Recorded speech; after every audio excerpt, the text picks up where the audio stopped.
Hey, this is Anney. And Samantha. And welcome to Stuff Mom Never Told You, a production of iHeartRadio's How Stuff Works.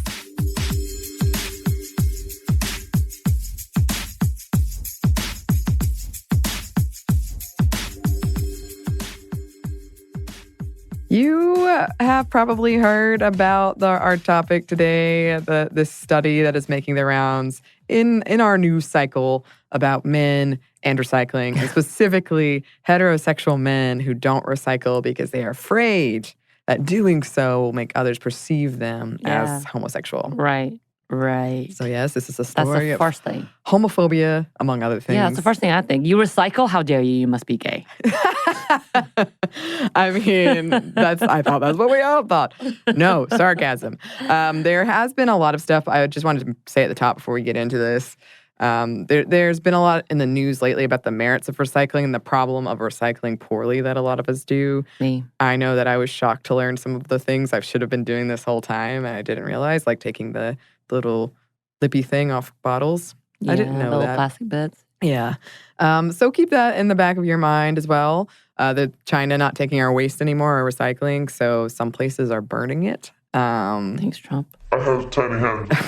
Not properly washing items out, the cost of recycling. And in a lot of ways, recycling is privileged access to bins or a place to recycle, time to do it. I will say one of my favorite day after stories after a night of drinking and partying.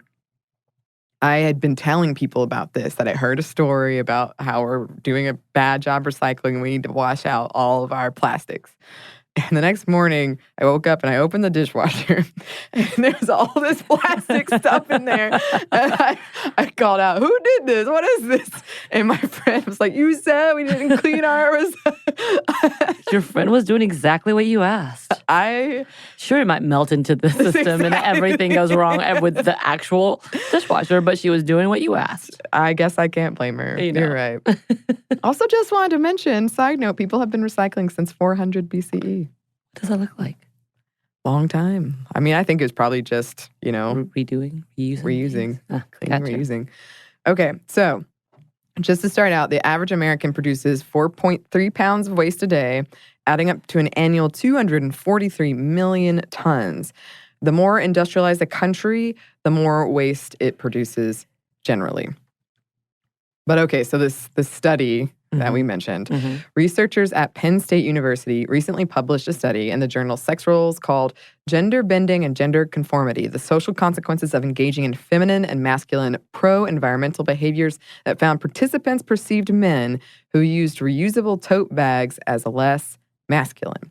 And not only that, the 960 participants also coded recycling and clothesline drying as a more feminine thing.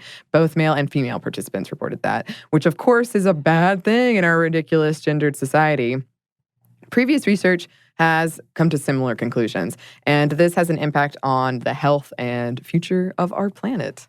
So that's huge. It's huge. And yet, still relatively minor on the scale of things, considering that as of 2013, 90 companies were responsible for 2/3 of global emissions from the start of the industrial age until now. That said, attitudes like this do point to larger problems like homophobia and may restrain effective climate activism. And again, going back to, we've talked about it before, the reaction to AOC's Green Deal and the criticism around it, a lot of it did seem to boil down to, be quiet, you silly little girl, and stay away from my manly hamburgers. Right. You're going to take away meat. Yeah, how dare you? You monster. I do like meat, though. I do too.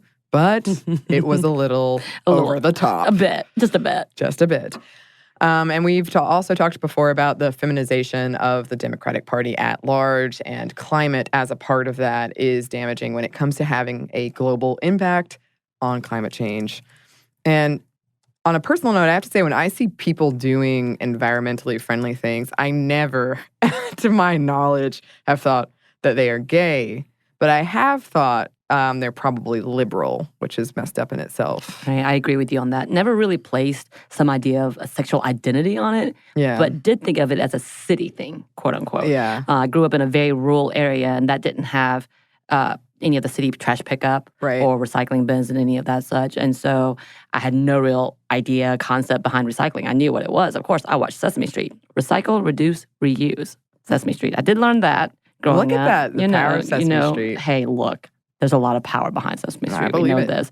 But up until recently, we either just took the trash to a city dumpster, which actually cost us money because you had to weigh it. Yeah. And oh, then, yeah, that's right, yeah. Or you just burned it. Oh, wow. And that was it. In the backyard, we had a little special spot where we burned the trash, and that was the end of the story. And anything else that didn't burn, you just took it. And I think even now my parents do that because they don't have access to trash bins. We're still so far out of the city lines, quote unquote, that we don't have access, or my parents don't have access to that. So part of that is A, I did come from a small town that didn't have that. B, we couldn't really afford or had the time because they had 4 kids. Like, again, this is like all excuses, but essentially we were like a lower income family growing up, so that was not an option or a thought. Yeah. So to me, it was never about anybody being gay. No. It seemed like more of a privileged and more of a uppity. Yeah. City thing. An uppity city thing. Exactly. Than anything else. So I'm also from a very small town, but my dad is super, he was the environmentalist in our family. And we always did it, but we did have to, like, that reminded me of, you would save up the cans, you'd get 12 cents a can. Right. But if we wanted to recycle, we would put stuff under our house for storage because it was 30 minutes away. So we would have to make it worth it to go out there. And it would be, recycling day. We'd all go out and sort and do stuff like that. I think we gave our cans to an uncle who would walk to it was an all-day walk for him to go and get that money and change back so he could buy us gum. Oh, yeah. You really wanted some gum, huh? Yeah. No, I didn't want it. They just brought it to us. That's just what he got for you. Okay. That was his niche. That was his go-to. That's an interesting one. And when I was thinking about this, I also was wondering why it is that caring about stuff, like your health, as we discussed in our Why Men Like Meat and Women Like Salad episode, the health of the planet, why is that feminine and weak? Feminine and thus weak. Yes. Yeah. That's pretty ridiculous. Right. Some researchers suggest women prioritize altruistic issues more than men, or maybe it has to do with empathy or lack thereof. I kind of wonder, no one really, to my knowledge, brought this up, but I was sort of wondering, especially with the reusable bags, maybe it's just some weird association with women carrying bags and men normally don't. Yeah, but we have bike messenger bags and briefcases that's all been in use for years. And briefcases is a sign of status, right? There's one of my dear friends who works here, Chandler. He carries a briefcase. See? And Chandler is not. Oh, no. He's in t-shirt and flip-flops. I love it. But in my head, I'm like, yeah, see, that means he's a status. He's got a briefcase. Maybe that's his way of really bucking bringing the it up status quo. Well, yeah, with all the bits and pieces of the information, it just seems like assigning something as effeminate makes it an automatic negative. This, of course, can be another episode. Yeah. But how did the political and social agenda begin to weaponize gender in such a weird way? I know it's a whole historical patriarchal society thing, but to define an idea as girly or wimpy, like environmental issues or health, just seems so far-fetched. It's almost like an SNL sketch. Yeah. Like, it's like when I first read that recycling was associated with being gay, yeah, I was like, this is an Onion article, right? Right. It was so absurd. Yeah, totally. The study found also that when given the option between partnering with a member of the opposite sex that was gender conforming and gender non-conforming when it came to environmental habits, so eco-friendlier choices for women within their realm, within this feminine realm that we've made up, so not so much like caulking windows is the example they kept giving, and non-eco-friendly choices for men, and yes, this is heteronormative, men were more likely to go with the gender-conforming option. Yeah, so when this woman was, if given the example, again, caulking windows, this woman was more likely to have her sexuality thrown into question too, even though that is an environmentally friendly thing. Right. But it's seen as more manly. It's like construction. You don't do construction. Women don't do construction. You can't build things. The signs say men at work, not women at work. Why are you going to be doing that? Some of the other pro-environmental behaviors, or PEBs, as the study labeled them, were paying your bills online, which I just see as convenient. Right. Like, first, environmentally friendly, good plus, Right. but it's convenient. A is convenient because I'm lazy and don't want to actually write things out. Yes. So if I can do it as an automatic withdrawal, wonderful. B, usually I get some kind of benefit from it, whatever account gives you a small discount. And I'm like, yep, give me that. Also, you don't have to shred it, although probably your information is available online. But you don't have to go through the shredding of the paper, and then that's a whole thing. People also stole things from the trash cans and recycling bins all the time. I know. That's why I tear things up and then I mix them up in different... Do you do that too? Yes. I do too. I'm like, it's kind of like sprinkling about. Yes. I got like a little box and every week I put a little bit in there. Not going to get my info unless I go to a store where all of it's stolen. Anyway, this is a different episode. Turning off the AC also was in there. Which is weird because that's my dad. My dad would yell out about how we... saving money, right? They would save money as well as shutting the door and making these things were closed off. And I've never heard my mom. My mom would definitely do that, but my dad would be the one to be complaining the loudest about that. And my mom would be like, I'm cold, or I'm too warm, like something along those lines. Yeah. So I've never seen that as effeminate either. Yeah. Definitely maybe it's environmental. I mean, maybe it's social, like where you're at. Maybe. Ecological. Maybe.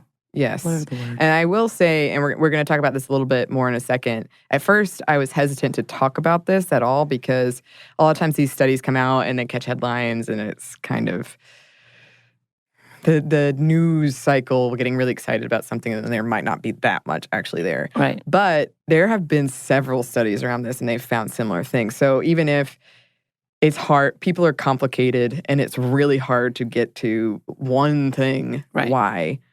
But there has been a lot of research done around this, and there is something going on. Right. I mean, they've done research about why people aren't doing it to begin with. And kind of like you and I talked about why I didn't do it growing up and what the reasons were. It kind of was like, wait, but there's a bigger significance in this population more than that. So obviously. Yeah, there's a lot going on.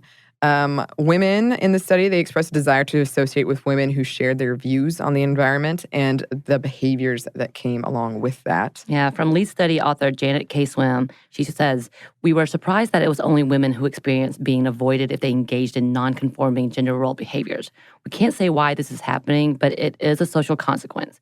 Women may be experiencing this negative feedback and might not know why. I feel like that's my whole life. Negative feedback. And not sure why. And that's going to be on your tombstone. Perfect. So see, this is an example of homophobia hurting everybody. Everyone.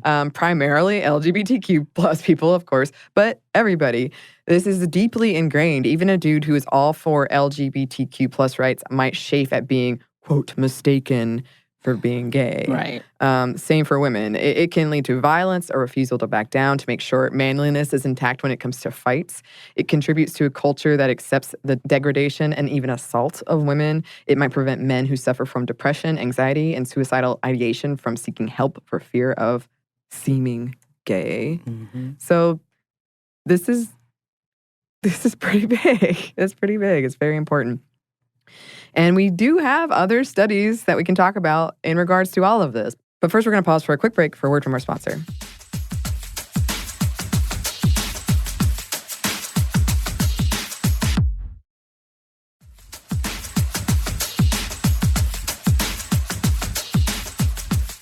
And we're back. Thank you, sponsor. There is another study we wanted to touch on from Scientific American from 2017, looking into what they deemed as the gender gap between green behaviors. 2,000 Americans and Chinese participated. It similarly found a connection between environmentally friendly behaviors and perceived femininity. It built on earlier studies that found women litter less, recycle more, waste less water and electricity, and overall have less of a carbon footprint than men. In the study, participants were asked to rate the environmental friendliness of a canvas bag and then the perceived masculinity or femininity. Almost everyone gave it the check, this canvas bag, as environmentally friendly. And almost everyone coded it as feminine, no matter the gender of the person carrying the bag. In another experiment, men were given a flowery pink gift card, aka a girly gift card, and then were asked to use it to buy either regular or eco-friendly items. And they were more likely to eschew the eco-friendly stuff if they had gotten the flowery pink card as opposed to a regular non-coded feminine card. And I love in the study the language they used. We threatened their masculinity with the pink flowery card. It's so serious, but it's so silly. There are bags, too, that say, I use this bag because my wife cares about the environment. So, gosh, all right. Yeah, I think that just grows overall. I mean, I go for the puns. Have you seen those bags where it says, turn up for what? And when I mean turn up, TURNIP. Yes, of course. Or let us Do you have save these bags? the world. Have the turn up for what? Oh, Samantha, I love you even more. Yeah, I mean, it's obviously better. And how is that effeminate? It's just It's puns. Who doesn't love a good pun? Especially vegetable pun. Those are the best of the puns. I mean, come on. I'm glad we agree on this. And yeah, like I said, this is very odd to me personally because my dad in our family was all about protecting the environment. He kind of led the charge in our house. Right. And like I said, my parents weren't really at all into it, and I don't know their opinion about it now. But the dudes I hang out with are now more likely and more thoughtful than I am about it. Like, they will go and rinse out everything and make sure it's completely dry, take apart everything, put in, they are the ones that do that. And I'm just kind of sit there and just sits in my bag and I wait to do it at the very last minute of any of the things. So I'm like, yeah, I don't see that. Maybe it's just the people I hang out with. Yeah. I think that's also the reason I attribute it to like city life versus rural life. Yeah.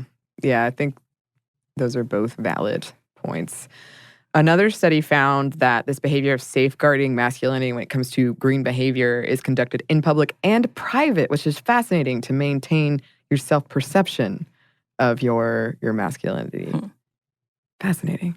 On top of that, men are more likely to work in the waste and recycling industry. Right. And these industries have even launched campaigns focused on increasing the number of female workers in their ranks. Worth noting, because it came up in several articles, makeup and fashion industries, largely made of female consumers, produce a lot of waste. They really do. And related, if you look at the zero waste movement, that largely falls to women as well, makeup and all. So this is exactly what it sounds like if you're not familiar. It's, producing zero waste or as close to it as you can, using mason jars, organizing refrigerators. According to Vox, this too has been feminized, largely because women still do most of the grocery shopping in this country. It's another piece of this all we women are supposed to be having. The perfect clean home is labor intensive. There's also the bag aspect of it. Since women usually carry bags, they get the joy of carrying all the reusable utensils, napkins, straws, mason jars, and tins when it comes to this zero waste movement. You can also find arguments out there that waste and pollution impacts women more than men. That's interesting.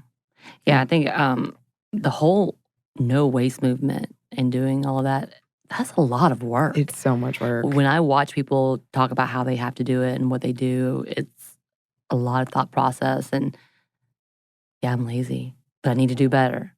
But I think it's going to be a little while before I can get to the no waste part of all of that. Yeah. I know joke have on my calendar on September 6th. Be better. We'll see what that includes. Why September 6th? Because it's after Dragon Con. I'm not going to be better during Dragon Con. I'm going to be worse. I'm at my worst during Dragon Con. Fair. Okay. All right. And I got you. But I that's a topic I would love to return to someday of waste and pollution impacting women more than men. Because there's a lot of studies out there about that. Yeah. And especially like when it comes to fertility and breast cancer, things like that. Anyway, future episode. We do have some more in this very episode, though. But first, we have one more quick break for a word from our sponsor.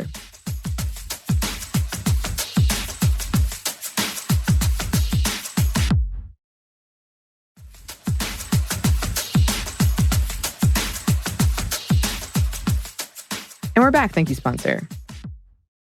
So, on a grim note, according to some scientists, we may only have 18 months to do something about climate change before it's the point of no return, before it is too late. So this is an important conversation to be had right now, even though, like we said at the top, really companies are the ones we 90. need. Yeah, but the behaviors that we have on an individual level can influence things like that, because if the individuals in that company are having these also negative things, and also capitalism, we can't forget that. Right. But it does make a difference.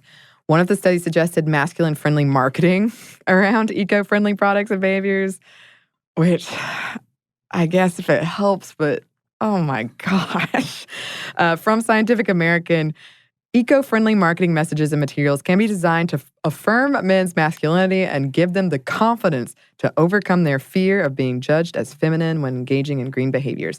For example, in one experiment, men who received feedback affirming their masculinity were more interested in purchasing an eco-friendly version of a cleaning product. Men who feel secure in their manhood are more comfortable going green.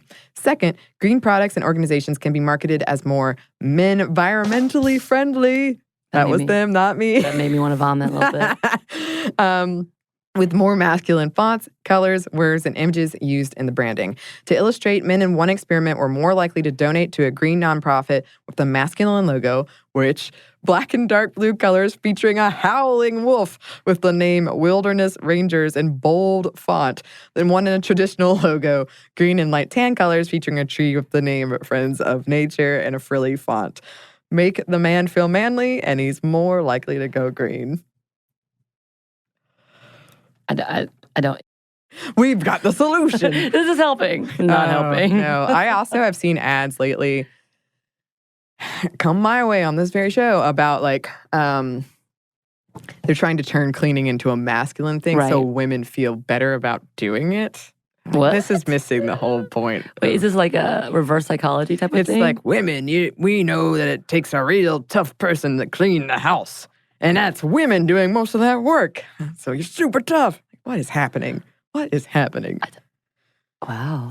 Anyway, these are legit suggestions just to drive that point home again, because we do try to end on what can we do. Right. These are the suggestions we found. So make your marketing more manly. Another suggestion is using more male figures in ads about sustainability. I mean, we do have Bernie, the Bernie Bros. Sure. I bet they listen to Bernie with his stuff about global warming and overall sustainability. That's cool, right? Yeah. We're already a step up, maybe. All of this feels so... We're still saying it's worse to be effeminate or gay. Fair. And so therefore we must change everything Right. so that men can feel comfortable. You know what I love? Empathy and just good, kind humanity. Yeah, I like a planet that's habitable. Again, I know there's been a lot of talk about recycling, and that recycling is not the end all be all. But all these habits suggest so much more than just recycling, like not even bringing a canvas bag. Right. And Stephen Colbert, after the study came out, he ran with this. The earth may be boiling and broiling to a crisp, but according to a new study, men don't recycle to avoid looking gay. Really? Really, men? Is there no limit to straight male fragility? This isn't just toxic masculinity. This is literally toxic. And as a rugged, heterosexual man, I feel responsible to convince my fellow hairy-chested men that caring for the earth is butch as hell. Oh, my God. You know what? This doesn't remind me a little of the Parks and Rec episode with Ron versus Ron. I feel like that's an interesting... Because I kept thinking about that, about the dudes who are like the Ron Swanson type dudes who live off the earth and who make all their own stuff, and they're always seen as super manly. But I guess it's just when it comes to carrying bags. Yeah, we need to recycle these outdated gender attitudes, and just move forward. Let's move forward. Yeah, let's not assign things with gender. Let's not assign let's ideas as gender. How about that? Yeah. So that's where we'll stop for this episode. We do want to do an episode around ecofeminism. That's something I've been excited to talk about for a while. So if you have anything about that, please write in. We're planning on bringing back listener mail soon, so get those. Oh, are we? Yes. I'm scared. Yes. Yes. No, it's exciting. Okay. Get those letters coming. You can email us at stuffmediamomstuff@iheartmedia.com. You can find us on Twitter at momstuffpodcast or on Instagram at stuffmomnevertoldyou. Thanks as always to our super producer, Andrew Howard. Who recycles. Yes. And thanks to you for listening. Stuff Mom Never Told You is a production of iHeartRadio's How Stuff Works. For more podcasts from iHeartRadio, visit the iHeartRadio app, Apple Podcasts, or wherever you listen to your favorite shows.